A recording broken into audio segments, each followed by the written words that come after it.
Everything I've done for my children.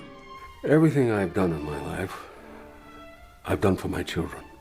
Logan Roy loves to repeat statements like this, but there's a huge difference in how it plays publicly and how it plays privately. In public, it sounds good. It suggests all of his motivations are pure, honourable, and somewhat selfless. But in private, his children's reaction tells a different story. There's a conflict between these two realities, how the family need to be perceived in order to sustain their business empire, and how they actually feel about one another. There's also a conflict between who Logan wants his children to be and who they actually are. He's simultaneously given them a life of material luxury and emotional torment.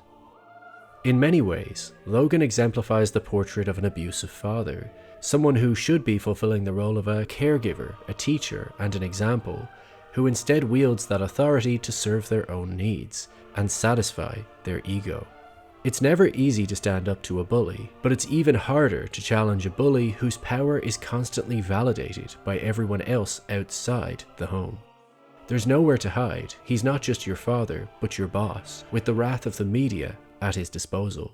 This dynamic leaves his children with mixed feelings to constantly battle. They simultaneously love and hate him. They both admire him and want to destroy him. But beneath all of that is an agonizing insecurity of who they are without him, and Logan relentlessly attacks that insecurity to reassert his dominance.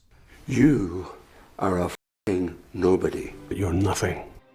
But why is Logan like this? Where does it come from?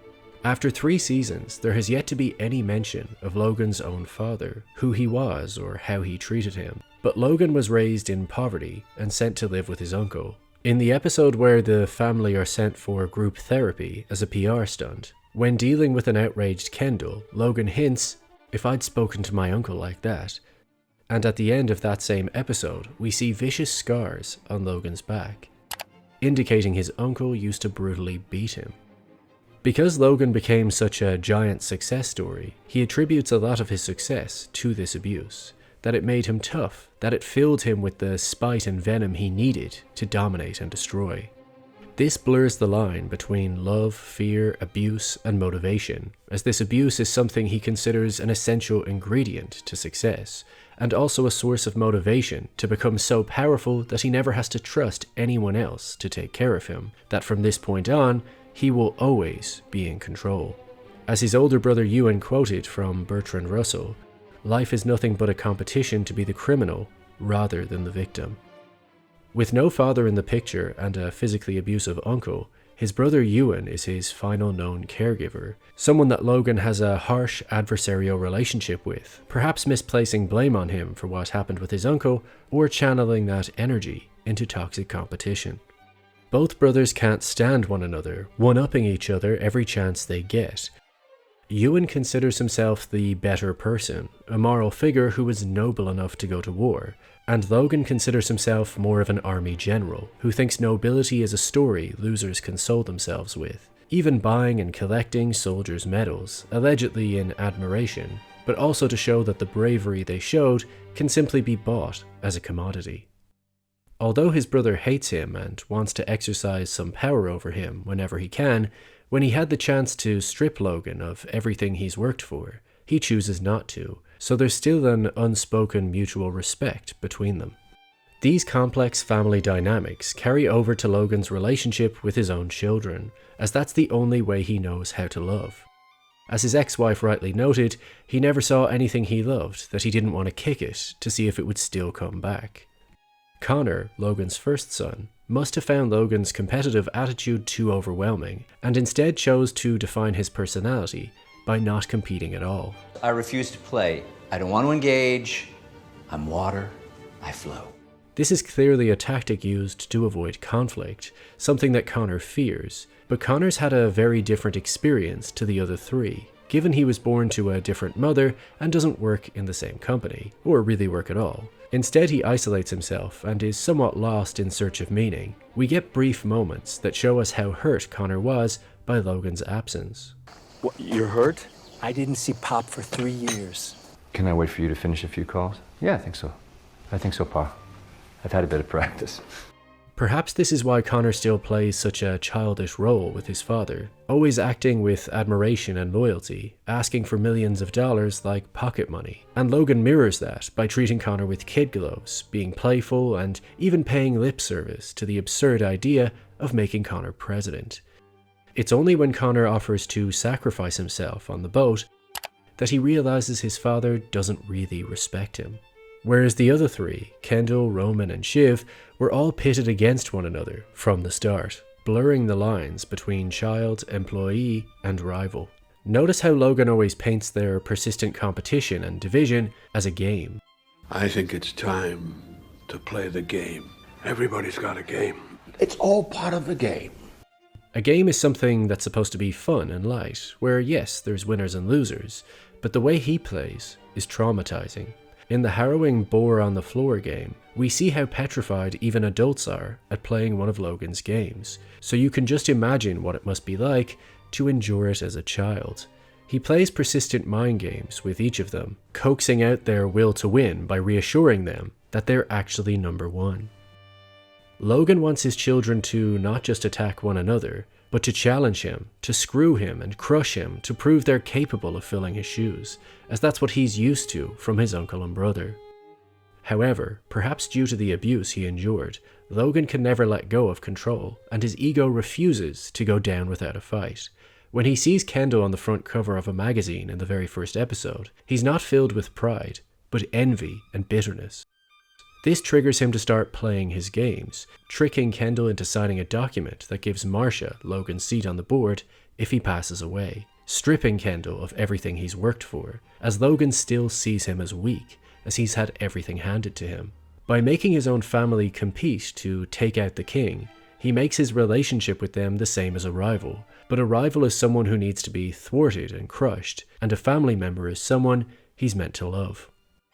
This is what creates such fear and trepidation in his children. Most people can't balance these complex feelings of love and hatred for their own family. Just notice the internal conflict in this scene. You're very tough, and so am I. I'm not sorry for what I'm doing, which is correct. I'm sorry for how it makes you feel. Kendall wants to play the cold role his father has trained him to, but also can't forget that this is his father, someone he both loves and visibly fears. Despite their flaws, Kendall and Shiv are the only two siblings that tussle with Logan, that speak their mind and are willing to take him on, but he tries to break them down at every opportunity that they show any weakness whatsoever. Logan sees that Kendall has positioned himself to take over, and maybe he could do it, but he doesn't trust Kendall to be able to sustain it. Kendall is too soft, emotional, and unwilling to intentionally harm others. Logan also knows that Kendall has the Achilles heel of his addiction problems, so if he's being too contentious, he'll verbally attack him to push him back into his old bad habits. Or if he's getting too close to defeating him, he'll isolate Kendall and use the threat of losing his emotional attachments. So, how's the torture going? When that fails, Logan finds a new weakness to exploit, using the young waiter who died in the car accident to psychologically abuse Kendall. This beats him down into compliance, and he turns into an obedient, scared child again. But it doesn't stop there. When he finally speaks up again and begins to show signs of insubordination against Logan's relationship with Rhea, Logan punishes him by dragging him along to the boy's house to remind him of what he's done. And when Kendall does a great job of defending him in front of Congress, tries to use that strength against him, calling him the face of the scandal as a way of burying him for good. Kendall asks his father if he believes he could have filled his shoes, and Logan huffs that he's not a killer. You have to be a killer.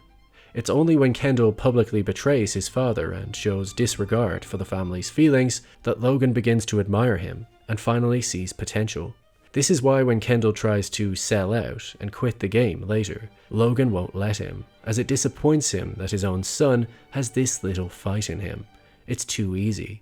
And when Kendall calls himself a good person to console himself, Logan snaps back and takes all the credit for it, as he's always cleaned up his mess, just like he does with his brother Ewan when he acts noble and righteous.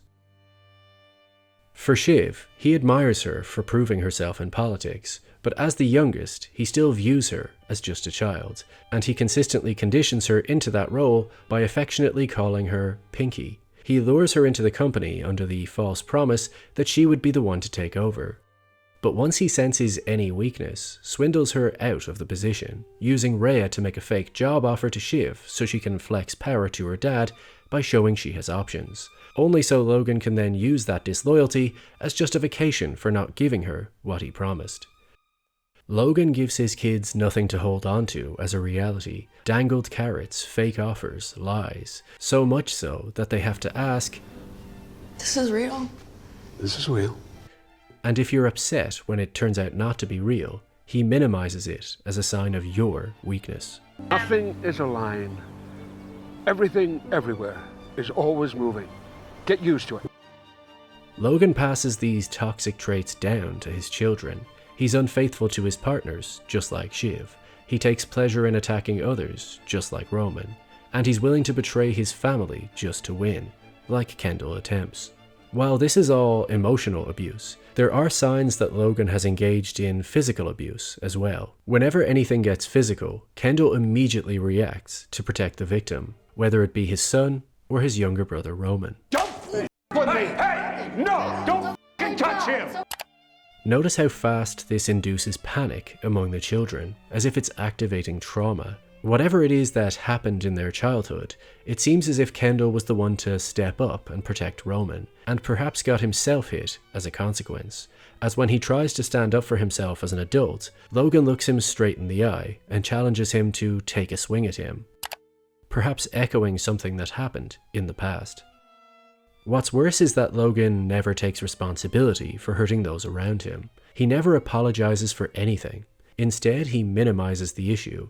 Did I even make contact? Because that's not something I do. And just like he's capable of doing with his news station, creates a false reality for you to exist in. By never validating his children's feelings, they internalize everything and either lash out at others or begin to harm themselves, as they have no one to confide in that isn't in Logan's back pocket. So does Logan actually love his children?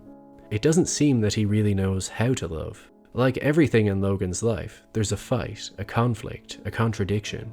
He's spoiled them all with riches and everything material they could ever want, while also bankrupting them of any real sense of trust or affection. On the one hand, he wants them to be rulers and destroyers, but on the other hand, his ego won't allow him to lose, and he prefers them being dependent on him as it validates his ego, narcissism, and megalomania. Behind the strong and aggressive front, he occasionally lets the armor slip with Marcia and admits when he's in a bad position, feeling vulnerable, or unwell. But he never quits, which is why part of him takes visible pride that even at his age he can still crush his own children, no matter how hard they try to overthrow him. At the end of the third season, he chooses to sell his company, squandering Kendall, Roman, and Shiv's chances of being handed the throne one day, as they've all always believed it was their birthright for at least one of them to run his global empire. As Marcia put it, he made you a playground, and you think it's the whole world. Logan mocks his children's entitlement to their face, filled with spite, stating now this way they can show some true grit and work their way up properly, like he did, demonstrating that he simply holds too much resentment against his children for the easy life he's given them. You're so fucking jealous of what you've given your own kids. You can't handle it. You can't work it out. While the Roy children's lives may be materially easy, their father still intentionally inflicts emotional damage on them, to force them to overcome some real pain, as that way maybe they can become strong enough to defeat him one day.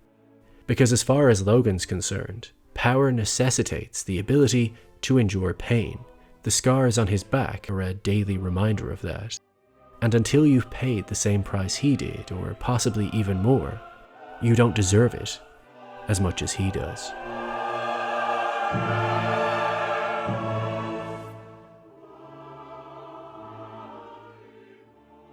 If you enjoy content like this and want to see more of it, please do consider supporting me on Patreon, as it really does make a difference to how much content I can pump out. Or if you can't afford that, then simply like the video, subscribe, and leave a comment down below to help the algorithm do its thing.